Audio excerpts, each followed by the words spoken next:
পবিত্র ঈদুল আজহা ঘনিয়ে আসায় আশুলিয়ার পল্লী বিদ্যুৎ এলাকায় জমে উঠেছে কোরবানির পশুর হাট। এখানে দেশের বিভিন্ন এলাকা থেকে গরু, মহিষ, ছাগল ও ভেড়া নিয়ে এসেছেন কৃষক, খামারি ও ব্যবসায়ীরা। হাটে ছোট বড় ও মাঝারি ধরনের গরুর ভালো চাহিদা রয়েছে। তবে গত বছরের তুলনায় এবছর খড়, কুড়াসহ গরু পালনের অন্যান্য উপকরণের দাম বেশি হলেও বিক্রিতে ন্যায্য মূল্য পাচ্ছেন না বলে দাবি করছেন বিক্রেতারা। তারপরও লাভবান হওয়ার আশায় বুক বেঁধেছেন তারা।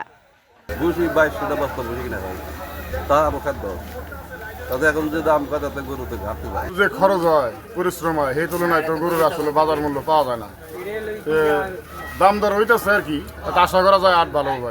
কাস্টমার মোটামুটি আসছে, দাম দর হচ্ছে, আশা করি বাজার অনুযায়ী ভালোই বিক্রি করতে পারবো।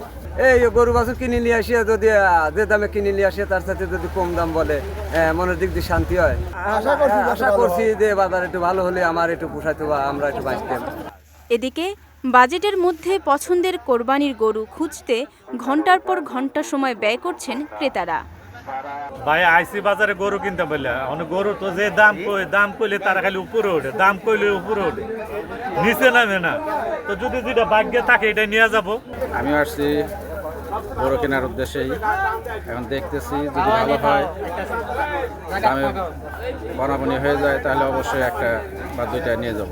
গত বছরের তুলনায় এই বছরের গরুর দাম মোটামুটি ভালো আছে, একটু কম আছে।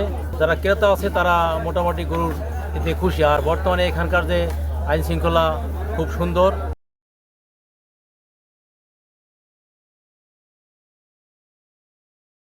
এবছর হাটে ক্রেতা বিক্রেতাদের জন্য সরকার প্রয়োজনীয় নিরাপত্তা ব্যবস্থা গ্রহণ করেছে।